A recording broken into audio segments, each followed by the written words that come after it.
What's up, everybody? WWE Backlash France just ended. Let's talk about it. So, surprisingly enough, the first match of the night wasn't Bayley. It wasn't Damian Priest versus Jey Uso. It was the Bloodline versus Kevin Owens and Randall Keith Orton. RKO. Really surprising. I honestly thought you would have started the match with Bayley defending her women's title. But I kind of understand, especially since Bloodline versus RKO was really the only match where a title wasn't being defended, because the rest of the matches were all title defenses. So it would make sense to start that off. But I wasn't expecting that finish either, with Tonga Loa finally making his debut, brother of Tama Tonga. So I was like, okay. It definitely seemed like it was going to be in Kevin Owens and Randy Orton's favor, especially honestly the first 10-15 minutes of the match. It was looking like it was going to be a complete squash, and then slowly but surely Solo Sikoa, Tama Tonga, they started to make their comeback, and I think they needed this win, especially debuting Tama Tonga. You want to solidify Bloodline as being a threat again, so it made sense that they got the W, but it would have been great for Randy and KO to get that W in France. But they definitely had their shared moments, especially Randy, Kevin Owens going into the audience, fighting amongst the fans. France was great too, by the way. The crowd at a 100% speed all the time, non-stop chants. It was great. The crowd was great. They loved Randy Orton. They sang his whole entrance theme from beginning to end. It was great to see. I've never seen that. I've never heard that, where people are just basically singing voices, like the whole crowd. I've seen it for Edge. Whenever he comes in, they're singing his song and for Kingdom, but I feel like you never see that for Randy Orton and for voices. So that was pretty cool to see. Bloodline takes the W, thanks to Tonga Loa. So yeah, we kind of wrong on that, but I was 50-50 on that, depending on who was gonna win that match. It was a good match, a solid match. It was a fun match. The next match, Bayley defending her women's title against Naomi and Tiffany Stratton. This was a fun one. I knew this international crowd was gonna pop for Bayley. They do the same chant every time she's in overseas. I don't know the chant, but if you know the chant. It was a great match, really cool match. Tiffany Stratton didn't take the pin, which was interesting. I'm assuming they're gonna protect her for down the line. Maybe for Money in the Bank, maybe for Queen of the Ring. I think that would be really great.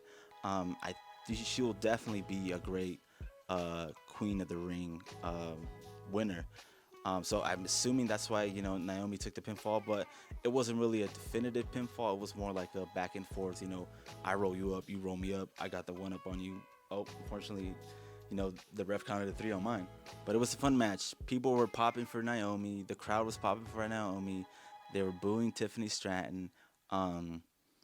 Bayley had, a great showing as well. So I think this is a very good first title defense for Bayley. The next match, Damian Priest versus Jey Uso for the World Heavyweight Championship. Yeet. Honestly, for a second, I thought, okay, I think they're gonna do it. I think Jey Uso is gonna win his first singles title. He's finally gonna win the World Heavyweight Championship. No interference.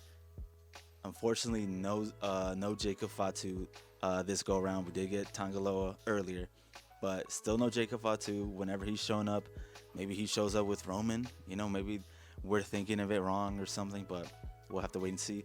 But this is a fun match as well. Definitely elevated this match more than it was.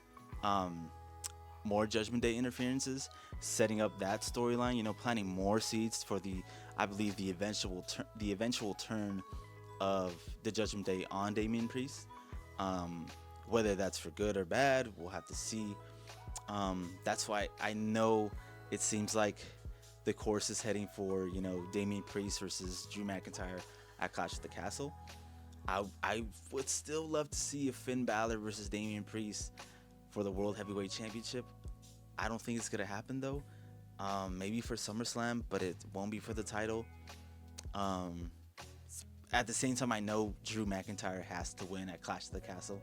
They literally signed him on, for a multi-year deal. So he didn't sign on just to keep losing again, keep losing championships.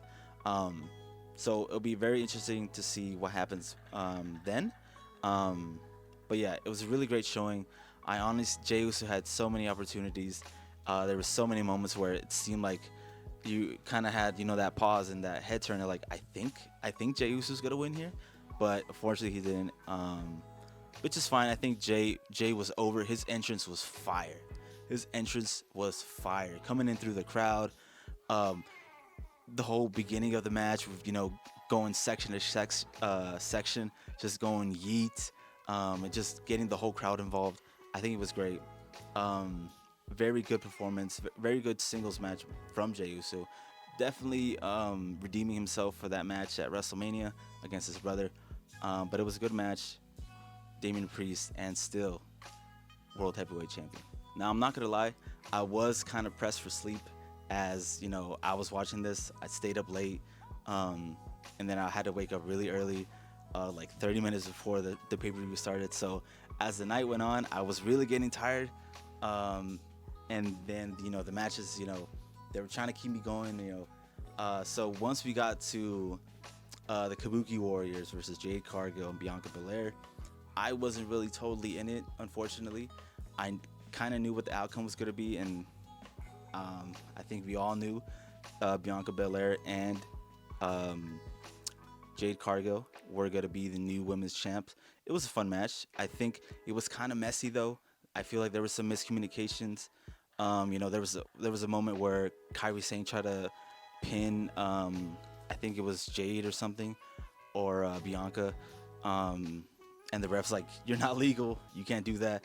And then I don't think Kyrie understood, and then she went for an armbar, and then she let go of the armbar, and then she just kicked the kicked them away. And I was like, ah, okay, this is kind of messy, kind of sloppy. And then Asuka was the legal one, but I don't think she knew either.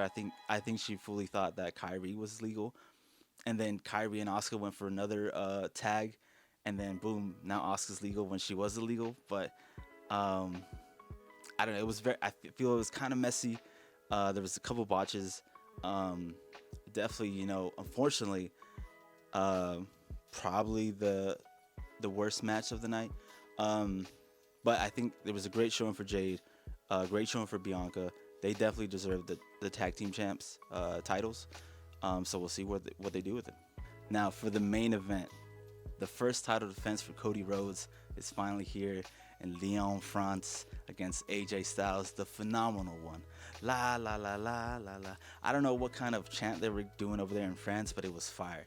I love that chant. I wish more people did that chant over here, but different states, different area codes, all that stuff.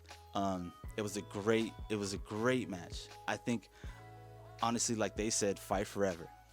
They could honestly have wrestled for like 20 more, 30 more minutes, and I would have been seated watching it. I'm really hoping for a round two of this. My prediction was that LA Knight was gonna come up and interfere in the match. He didn't show up. There was no. I thought for a second maybe when AJ was going for the phenomenal forearm, I just had a feeling all you were gonna hear was LA Knight's music pop up, and then kind of confuse AJ Styles, but that wasn't the case. It just ended up, which was kind of interesting. You would think Cody would finish off the match with three crossroads. It really only took one super Cody cutter, just that double jump off the top rope into the Cody cutter, and then it took one crossroads, and that's all she wrote. Which I guess is okay for a good first title defense. The crowd was nonstop. The crowd did not stop chanting. It was insane. The crowd was loving it. The crowd wanted them to fight forever. Fight forever. They had a cool table spot. Um, I think AJ finally hit his 450 splash or whatever. I feel like he never hits that. He finally did. Cody had a cool moment when he kicked out at one. I've been waiting for a moment like that. I feel like WWE never has those moments where it's they hit a finishing move or something, and um, it's always a close near fall, 2.85, 2.75.